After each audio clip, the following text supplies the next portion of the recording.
Yeah, it's interesting, the perspective that the Democratic lawmakers have on it now.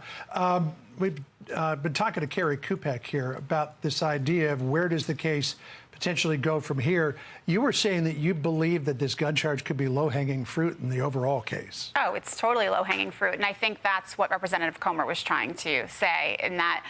And I think Andy has said this before, this case could have been brought in a week. I don't know why it took 5 years. It's strange, but we obviously have speculated as to why that could be. But for sure, and I think where Hunter is much more vulnerable is with respect to the tax cases, with respect to FARA, and as Comer said, possible money laundering. You know, James Comer actually just sent a letter to DOJ recently saying that some of the payments that Hunter Biden made to prostitutes, to escorts, that look to have been written off as possible business expenses were flagged by the financial institutions receiving those payments as possible human trafficking. So that is something that I think we should keep our eye on. And so just another avenue that could be ahead for David Weiss and his team as they continue to investigate Hunter Biden. Kerri, sort of putting on your political hat for a moment, there's no White House press briefing today, but we do know the president's delivering the speech a short time from now. Do you expect any sort of statement from the White House as this news is developing right now? And from this White House? Probably not. I would say, though, as far as timing is concerned, with even Weiss bringing this indictment today, let's not forget Merrick Garland is set to testify before Congress next week. And, you know, as Andy mentioned, you know, at this point, I don't know if there was coordination before. There certainly should have been at some point. You know, these are big charges when you're indicting the president's son. You would think that the U.S. attorneys were working with Main Justice. And we really don't know if they were or they were not. But in some ways, Weiss bringing this indictment today before Garland has to testify before Congress next week it helps get people off maybe Garland's back. And maybe that's what they were thinking. It could have been coordinated. You know, Merrick Garland now can say when he testifies before Congress, look, we indicted Hunter Biden last week. Kind of, what do you want from me? We're continuing to look at this. I made David Weiss special counsel. We indicted him on the gun charge last week. We're continuing to look into it. But it could have been a tactic, the timing. So two questions on that front. First of all, Comer said this is the only crime that Hunter Biden has committed that does not have a connection to Joe Biden. So keeping your political hat on, this adds, I mean, there may not be a connection, but this adds a lot of heat. And in Washington, heat counts for a lot. So what's the potential political impact for Biden now, as there's clearly politically blood in the water? And it probably gives more impetus for these House investigations to get a lot more public exposure, I guess, and what potential ties all of that could have to Joe Biden. This is a very bad week for Joe Biden.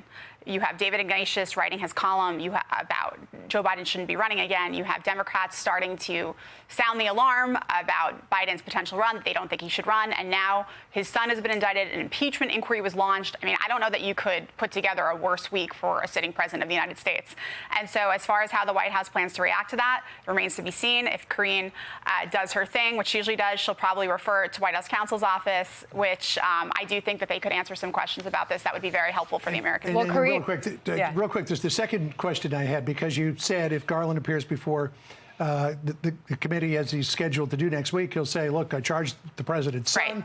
I appointed a special counsel. Had Weiss not been appointed special counsel, do you think these charges would have been brought?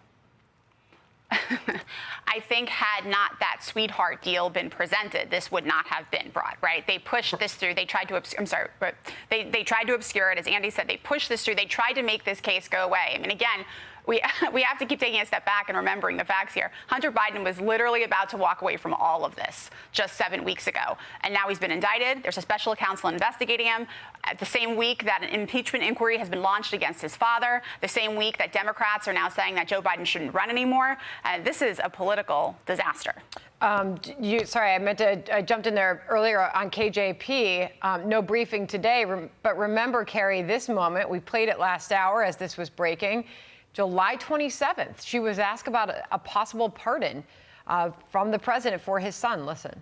Potential perspective, is there any possibility that the president would end up pardoning his son? No.